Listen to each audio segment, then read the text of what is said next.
శ్రీకాంత్ అడిగాడు. Srikanth education institute సంబంధించిన వ్యక్తి కాబట్టి ఎడ్యుకేషన్ మీద అవగాహన ఉంటుందని ఇచ్చాం. నేను చైర్ని ప్రశ్నించడం లేదు. ఓకే, చేస్తున్నాను. మీరు అలాగే ఫాలో అవుదాం అంటే ఖచ్చితంగా రేపటి నుంచి అలాగే ఫాలో అవుదాం, ఇబ్బంది ఏం లేదు. ఓకే, చెప్పండి మంత్రి గారు. చెప్పండి. ధన్యవాదాలు అధ్యక్ష. గౌరవ సభ్యులు రాంగోపాల్ రెడ్డి గారు అడిగారు పులివెందుల మొత్తం ఖర్చు ఎంత అయింది వీటి మీద అని. కేంద్రంలో అధికారంలో ఉన్న ఎన్డీఏ ప్రభుత్వం 17 కళాశాలను, వైద్య కళాశాలని ఆంధ్రప్రదేశ్కి మంజూరు చేసింది అధ్యక్ష. దీనికి మొత్తం ఖర్చు పెట్టాల్సింది 8,840 కోట్లు ఖర్చు అధ్యక్ష. అయితే ఇప్పటిదాకా ఖర్చు పెట్టింది 2,125 కోట్లు ఖర్చు పెట్టడం జరిగింది అధ్యక్ష. అంటే 23% ఖర్చు పెట్టడం జరిగింది. దాంట్లో కాంట్రాక్టర్లకు చెల్లించింది 1,451 కోట్లు చెల్లించారు. అంటే 16% మాత్రమే గత ప్రభుత్వంలో ఈ పనులు జరిగాయన్న మాట ఇక్కడ మనకు అర్థమవుతుంది అధ్యక్ష. మొత్తంగా 8,840 కోట్లు ఖర్చు పెట్టాల్సి ఉండగా 1,451 కోట్లు మాత్రమే ఖర్చు పెట్టడం జరిగింది. అదేవిధంగా వారు పులివెందుల కళాశాల గురించి అడిగారు. పులివెందుల కళాశాలలో ఈ విద్యా సంవత్సరంలో తరగతులు ప్రారంభం కావాల్సింది అధ్యక్ష. కానీ జూలై 24వ తేదీ ఎన్ఎంసి ఇన్స్పెక్షన్కి వచ్చి పులివెందుల కాలేజీతో పాటు ఇతర 4 కాలేజీలు మార్కాపురం, ఆదోని, మదనపల్లి, పాడేరు కళాశాలల్లో ఇన్ఫ్రాస్ట్రక్చర్ డెఫిషియన్సీస్ ఉన్నంగా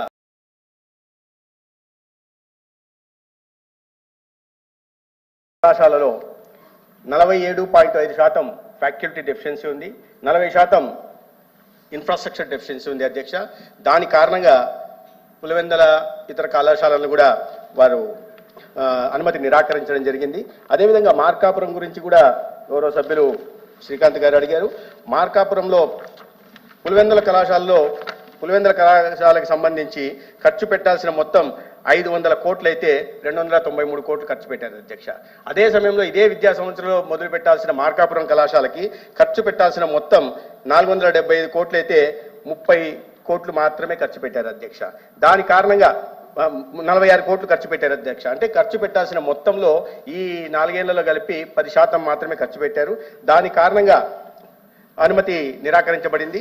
అయితే ఈ 17 కళాశాలల్లో కేంద్రం ఇచ్చే నిధులు ఎంత అంటే మొత్తం 8,480 కోట్లలో కేంద్రం వాటా 4,500 కోట్ల 4,950 కోట్లు అండి. 4,950 కోట్లు రాష్ట్ర ప్రభుత్వం నుంచి 3,500 కోట్లు ఖర్చు పెట్టాల్సి ఉంది. దాని కింద 3 విభాగాలుగా చేశారు అధ్యక్ష. 11 కళాశాలలకు నాబార్డు నుంచి ఫైనాన్షియల్ టైఅప్ ఉంది. 3 కళాశాలలకి శాఖీ special assistance for capital investment కింద ఫైనాన్షియల్ అసిస్టెన్స్ ఉంది. అదేవిధంగా 3 కళాశాలలు మచిలీపట్నం, పాడేరు, పిడుగురాల కళాశాలకి సెంట్రలీ స్పాన్సర్ స్కీమ్ కింద ఒక్కొక్క కళాశాలకి కేంద్ర ప్రభుత్వం 195 కోట్లు ఇస్తుంది.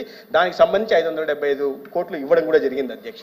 మిగిలిన వాటికి నబార్డు నుంచి, శాఖీ నుంచి తీసుకోవడం జరిగింది. రాష్ట్ర ప్రభుత్వం నుంచి గత సమయంలో ఎటువంటి చెల్లింపులు రాష్ట్ర ప్రభుత్వం నుంచి చేయకపోవడం, కేవలం నబార్డుకు సంబంధించి, శాఖీకి సంబంధించిన నిధుల నుంచి మాత్రమే ఈ పనులు చేయడం, ఇప్పటిదాకా చేయాల్సిన 8,480 కోట్లు 4 సంవత్సరాల్లో చేయలేకపోయారు. ఖర్చు పెట్టాల్సి ఉండగా పెట్టిన ఖర్చు 1,450 కోట్లు మాత్రమే అధ్యక్ష. ఏమంటే 44 సంవత్సరాల సమయం సరిపోలేదని చెప్తున్నారు. వీళ్ళకి విషయం నేను గుర్తు చేయదలుచుకున్నాను అధ్యక్ష మీ మాధ్యమంగా. ఇక్కడే ఎయిమ్స్లో ఉంటున్న, మంగళగిరిలో ఉంటున్న ఎయిమ్స్ కళాశాల అధ్యక్ష రికార్డు స్థాయిలో 17 నెలల్లో 1,600 కోట్లతో ఖర్చు పెట్టి పూర్తి చేయగలిగారు అధ్యక్ష. అది ఏ ప్రభుత్వానికైనా పేద విద్యార్థులకు నాణ్యమైన వైద్య విద్యను అందించడంలో ఉన్న చిత్తశుద్ధి అధ్యక్ష. కానీ ఇక్కడ పరిస్థితులు ఏంటంటే ఆ చిత్తశుద్ధి ఎక్కడా కనిపించట్లేదు అధ్యక్ష. కేవలం మీకు చెప్తే ఆశ్చర్యపోతారు అధ్యక్ష. ఎవరైనా రాష్ట్రంలో అధికారంలో ఉన్నప్పుడు, బాధ్యతల్లో కూర్చున్నప్పుడు, అధికారంలో ఉండి ముఖ్యమంత్రి స్థానంలో ఉంటున్న వాళ్ళు రాష్ట్రం అన్ని కళాశాలల మీద ఒకే దృష్టి పెట్టాలి అధ్యక్ష. ఆ విధంగా కాకుండా మా నియోజకవర్గంలో మాత్రం ప్రత్యేకంగా దృష్టి పెడతాం, ఇతర నియోజకవర్గాల మీద సవతి ప్రేమ చూపిస్తామనేది వాస్తవం కాదు అధ్యక్ష. ఇదే విద్యా సంవత్సరంలో మొదలు కావాల్సిన మార్కాపురంకి కేవలం 46 కోట్లు మాత్రమే 500 కోట్లు ఖర్చు పెట్టాల్సి ఉండగా 46 కోట్లు మాత్రమే ఖర్చు పెట్టడం అంటే రాయలసీమలో విద్యార్థులు చదువుకోకూడదా అధ్యక్ష? ఇదే ఆదోనిలో రాయలసీమలో ఉంటున్న ఆదోనిలో 10% నిధులు మాత్రమే, 10% కూడా ఖర్చు పెట్టలేదు అధ్యక్ష. 500 కోట్లు ఖర్చు పెట్టాల్సి వస్తే కేవలం 47 కోట్లు మాత్రమే ఖర్చు అంటే చదవకుంటా అధ్యక్ష. అదే సమయంలో పార్వతీపురంలో గిరిజన విద్యార్థులు చదువుకోవాల్సిన కళాశాలలో పైసా ఖర్చు పెట్టారు అధ్యక్ష. 0. ఇప్పటిదాకా టెండర్ కూడా పేద విద్యార్థులకి నాణ్యమైన విద్యను అందించాలనే చిత్తశుద్ధి ఏ మాత్రం ఈ రాష్ట్రంలో ముఖ్యమంత్రి గతంలో ముఖ్యమంత్రికి ఉండిందో చెప్పాలి అధ్యక్ష. కానీ అబద్ధాలు మాత్రం వండి వారుస్తా ఉంటారు అధ్యక్ష. అబద్ధాన్ని వండి వారుస్తా ఉంటారు అధ్యక్ష. ప్రతిరోజు పేపర్లలో రాయిస్తుంటారు అధ్యక్ష. పేపర్లో రాయిస్తారు. మెడికల్ కాలేజీలు మాకు వద్దన్నారు.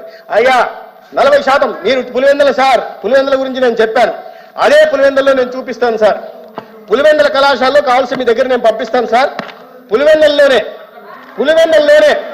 పులివెందుల్లో హాస్పిటల్ ఒకటి కట్టారు అధ్యక్ష. ఇది హాస్టల్ కళాశాల ఒక్క హాస్పిటల్ మాత్రం కట్టారు.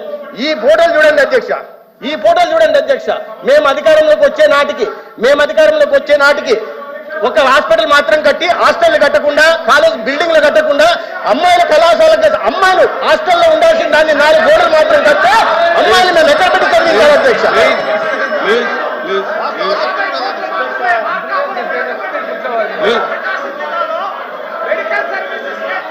అధ్యక్ష 70% బోధనా సిబ్బంది లేకుండా వైద్య విద్యను, నాణ్యమైన వైద్య విద్యను విద్యార్థులకు ఏ రకంగా అందించాలో చెప్పండి అధ్యక్ష. 60% మౌలిక సదుపాయాల కల్పన లేకుండా, హాస్టల్లో లేకుండా చదువుకుంటున్న విద్యార్థులను ఏ హాస్టల్లో చేర్పించాలా, అమ్మాయిని ఏ చెట్ల కింద చదివించాలా, ఎక్కడ ఉంచాలో సమాధానం చెప్పాల్సిన బాధ్యత గతంలో ముఖ్యమంత్రిగా ఉన్న వాళ్ళకి చెప్పాలి ఉండే అధ్యక్ష. కానీ నిస్సిగ్గుగా నిర్లజ్జగా ప్రతిరోజు విద్యార్థులు అపోహలు సృష్టించే ప్రయత్నం చేస్తారు అధ్యక్ష.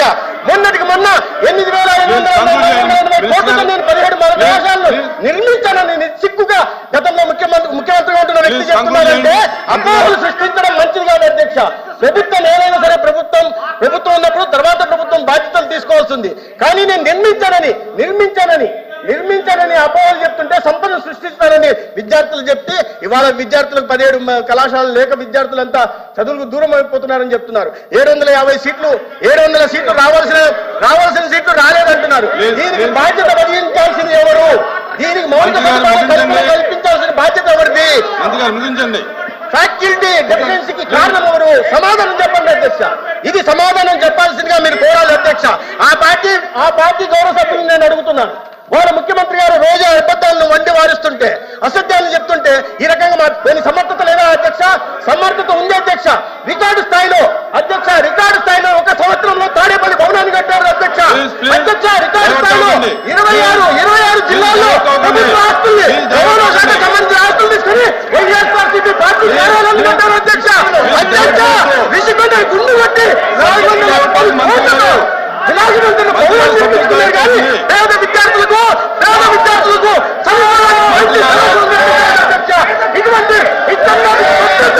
ఇటువంటి పెత్తందారు ఇవాళ అబద్ధాలు చెప్తుంటే ఏంటధ్యక్ష?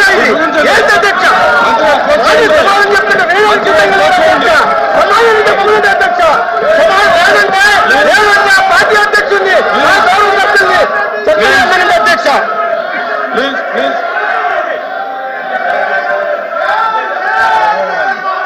ప్లీజ్ కూర్చోండి.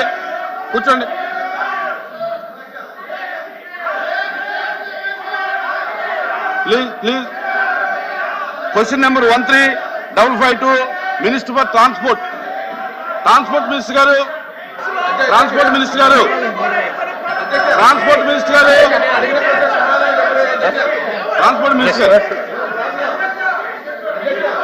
ప్లీజ్ 1 minute ఎల్ఓపి గారు మాట. అధ్యక్ష, ఇది ప్రశ్నోత్తర సంఘం. సభ్యులు ప్రశ్న అడిగారు, మంత్రులు వచ్చి గౌరవ మంత్రులు వచ్చి సమాధానం చెప్తూ అందులో వారు మాట్లాడుతున్న మాటలు రాజకీయ ఉపన్యాసాలు అవి చేయడం అనేది సమంజసం. అది నచ్చకొచ్చే మాట మాట్లాడి ఇంకా సమంజసం. రెండు ప్లీజ్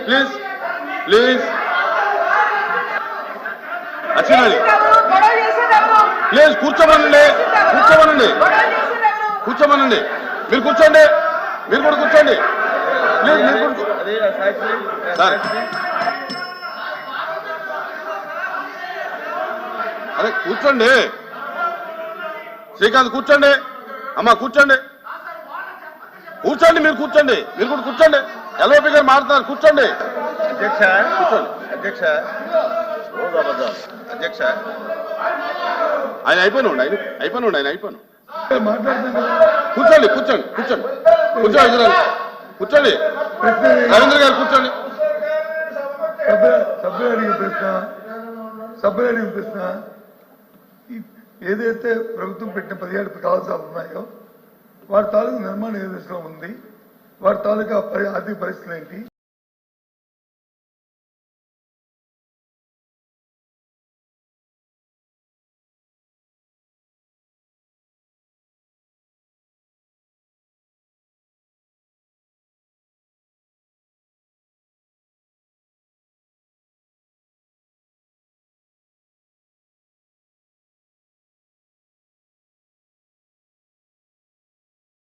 ఏంటి ప్రభుత్వం తాలూకా అది ఒకసారి రికార్డు చూడండి అధ్యక్ష.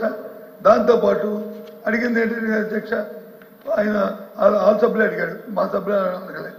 పులివెందుల కళాశాలలో దానికి సంబంధించి అడిగారు. 290 కోట్లు ఖర్చు పెడితే ఎమ్మెల్యేగా ఖర్చు పెట్టారు, కానీ మిగతా కళాశాలలు ఖర్చు పెట్టలేదు. ఏ పని వేగంగా జరుగుతుంటుందో, ఎక్కడైతే స్పీడ్ జరుగుతుందో అక్కడ ఖర్చు పెడతారు. అసలు ఫౌండేషన్ దగ్గర నుంచి అవుతాయి ఆ కార్యక్రమాలు. అంతేగాని వ్యక్తిగతంగా మాట్లాడడం సభలు తప్పుదా పట్టించడం లేదు, అందరిని ప్రోగ్ చేయడము ఈ సంప్రదాయం కాదు అధ్యక్ష. దీన్ని మేము పూర్తిగా ఏదైతే మంత్రి గారు ఇచ్చిన సమాధానానికి నిరసనగా వారు ఈ చేస్తున్న ఈ కార్యం ప్రోగ్ చేయడానికి తప్పుదా పట్టించి ప్రజలు తప్పుదా పట్టించి మంత్రి గారు మీరు చెప్పండి మీకు చెప్తానండి. నిరసనగా సభను తప్పుదాపు నిరసనగా ఏదైతే రాష్ట్రంలో 17 కళాశాలలో చదువుతున్న పేద విద్యార్థుల తాలూకా అవునిచ్చారు వారికి వచ్చిన అవకాశాలని ఈ ప్రభుత్వం కావాల్సిన నేపథ్యంలో ఈ సభ నుంచి వాకౌట్ చేస్తున్నారు.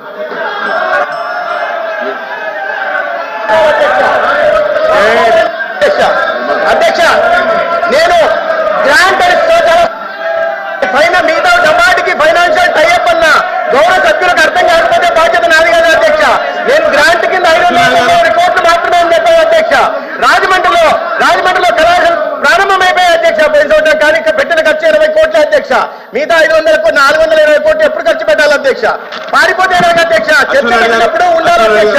పారిపోవడం రాజకీయ పార్టీ బాధ్యత రాహిత్యం అసెంబ్లీలో. కూర్చోండి అచ్చెన్నాయుడు గారు. పట్టుకోలేకపోతున్నారు, సాక్ష్యం అంటే కావాలి వాళ్ళకి. అధ్యక్ష, ప్రభుత్వం బాధ్యత ఏంటి అధ్యక్ష? వాస్తవాల్ని సమాచారాన్ని శాసనసభ ద్వారా ప్రజలకు తెలియజేయడం ప్రభుత్వం బాధ్యత అధ్యక్ష. మా మంత్రి గారు ఏం చెప్పారు?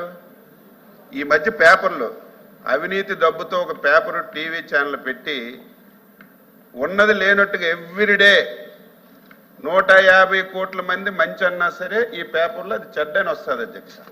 ఇప్పుడే 2 నిమిషాల ముందు ఒక డిస్కషన్ జరిగింది. దీపం 2 పథకం కింద ఒక క్వశ్చన్ వేశారు. మంత్రి గారు ఎంత చక్కగా ఎంత క్లారిటీగా అరగంట సేపు సమాధానం చెప్పారు. బయట సాక్షి టీవీలో ఏమొస్తుందంటే మా మంత్రి గారంట నీళ్లు నమిలారట. వాళ్ళు అడిగిన దానికి అసలు సమాధానమే చెప్పలేక విసిగి వేసారి కూర్చోపోయారు. ఏంటి అధ్యక్ష, ఏంటి అసలు తప్పేం మాట్లాడారు? ఈ మధ్య సీప్లేన్ నాటకాలట, మెడికల్ కాలేజీలన్నీ మేము అమ్మేసామట, పోర్ట్లన్నీ అమ్మేసామట. ఏం చెప్పారు? ముఖ్యమంత్రి బాధ్యత ఏంటి? రాష్ట్రం మొత్తం ఒకలాగా చూడాలి, రాష్ట్రంలో అన్ని ప్రాంతాలను అభివృద్ధి చేయాలి, ప్రతి ఒక్కరిని మేలు కోరాలి. ఈ రాష్ట్రంలో ఇన్ని మెడికల్ కాలేజీలు ఇచ్చారు, నీ నియోజకవర్గంలో మెడికల్ కాలేజీకి నువ్వు డబ్బులు ఖర్చు పెట్టి బిల్డింగ్ కట్టావు. ఎన్నో సంవత్సరాల నుంచి మెడికల్ కాలేజ్ లేదు, పాడేరులో ఒక మెడికల్ కాలేజ్ మంజూరు చేశావు. ఈ రోజు వరకు ఒక పైసా ఖర్చు పెట్టలేదని అడిగితే ఎందుకు తడుపుకుంటున్నారు? జీవోలు ఎవరైనా ఇస్తారు, 2 నిమిషాల్లో జీవో ఇవ్వచ్చు. జీవోలు ఇవ్వడం పెద్ద కష్టం కాదు, చిత్తశుద్ధి ఉండాలి. ఆ రోజు జీవోలు ఇచ్చి కనీసం రిక్వెస్ట్లు లేకుండా పరిశీలన లేకుండా ఇష్టానుసారంగా మెడికల్ కాలేజీలు ఇచ్చారు. దానివల్ల ఎక్కడ భవనాలు లేవు, ఇప్పుడే మా మంత్రి గారు చెప్పారు అధ్యక్ష, ఆడపిల్లలు నీ నియోజకవర్గం మెడికల్ కాలేజీలో ఆడపిల్లలకు హాస్టల్ లేక అవసరం పడుతున్నారు. ఇవన్నీ చెప్తే ఏదో మేము తప్పు మాట్లాడుతున్నాం అంటున్నారు. దయ ఉంచి మీకు అడుగుతున్నాను అధ్యక్ష, ఈ లిస్టానుసారంగా మాట్లాడుతున్నారు. మెడికల్ కాలేజీల గురించి ఒక పూట డిస్కషన్ పెట్టండి, బొమ్మలతో సహా. అవసరమైతే ఆయన ఎక్కడ మెడికల్ కాలేజ్ కట్టాడో వీడియో అక్కడ మేము సీసీ కెమెరాలు పెట్టి కూడా ఇక్కడ చూపించాలి. మొత్తం అబద్ధాలు అధ్యక్ష. సాక్షి పేపర్ ఉందని, టీవీ ఉందని లేనిది ఉన్నట్టుగా ప్రతిరోజు రాయడమే. ఉదాహరణ ఇప్పుడే 5 నిమిషాల ముందు మీరు చెప్పండి అధ్యక్ష, సమాధానం చెప్పారా లేదా మా మంత్రి గారు? మీరు సాటిస్ఫై అయ్యారు లేదా? 5 సార్లు అడిగితే 5 సార్లు సమాధానం చెప్పారు లేదా? బయట సాక్షులు ఏమొస్తుంది? నాదేండ్ల మనోహర్ గారు వైసీపీ ఎమ్మెల్యేలు అడిగిన క్వశ్చన్లకి చెమటలు ఎక్కిపోయాడు, సమాధానం చెప్పలేకపోయాడు. ఇలాంటి తప్పుడు రాతలు రాసి మంత్రి గారు ఈ రకంగా చేయడం ఇది మంచి విధానం కాదు. గౌరవం సార్, ఇది అధ్యక్ష. ప్రజలు కూడా అర్థం